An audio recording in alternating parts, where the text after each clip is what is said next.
Денес ќе ви покажеме неколку вежби за раздвижување на зоната на вратот и на рамењата, а потоа една обратна положба. Обратните положби не смеат да ги работат луѓето кои што имаат висок крвен притисок и проблеми со срцето. Прво ќе ги поставиме дланките на половината и со главата напред-назад. Ја спуштаме брадата надолу, колку што може пониско, за да се истегне вратот и потоа кон назад. Во секоја положба се задржуваме околу 3 секунди. Ова движење го повторуваме неколку пати, без да ги напрегаме рамењата, ниту лицето. Во секоја крајна положба да го осетиме истегнувањето. Каде има болка, отпуштаме. Движењето неколку пати со бавно, релаксирано движење. Завршуваме. Потоа десно-лево, одиме со главата кон десната страна, па кон левата страна, ушите што пониско до рамењата.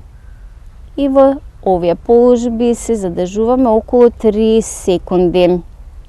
Повторно внимаваме да истегнувањето е и до граница на издржлива болка. 3 пати, наизменично. Вежбите ќе ни го отпуштат вратот.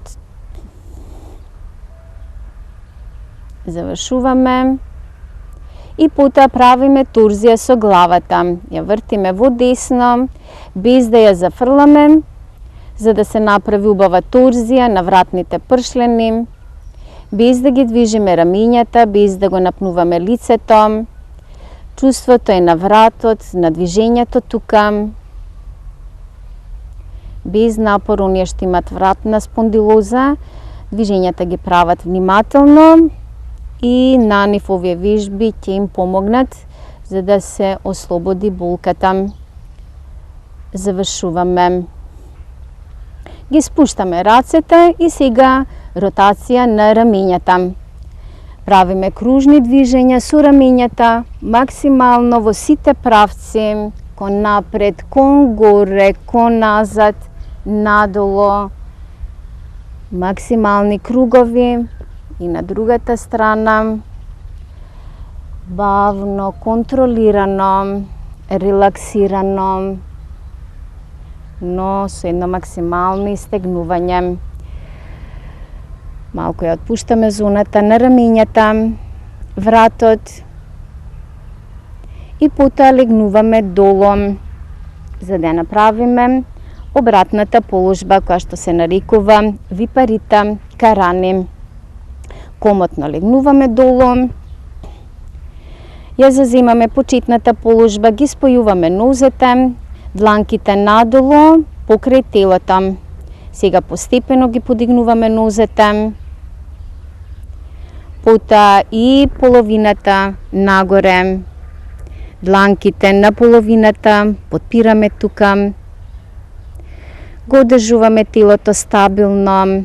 Ова вежба го одмара целото тело, го одмара и срцето, ја олеснува венозната циркулација и не одмара после поинтензивен интелектуален напор. Како што рековме, вежбата не треба да ја работат луѓето кои што имаат проблеми со срцето и со високиот притисок и жените во менструалниот циклус. Во ова положба се останува и до 1 минута. А кога се враќаме, прво ги спуштаме нозете да дојдат паралелно со тлото, потоа и рацете долу за да се придржуваме на нив и полека грбот го спуштаме надолу. Нозете е добро да останат цело време прави. Оние кои што имаат слаба мускулатура може да ги свијат нозете и да дојдат додолу. После вежбата правиме еден убав одмор, да ни се смири целото тело, да се смири дишењето и срцето.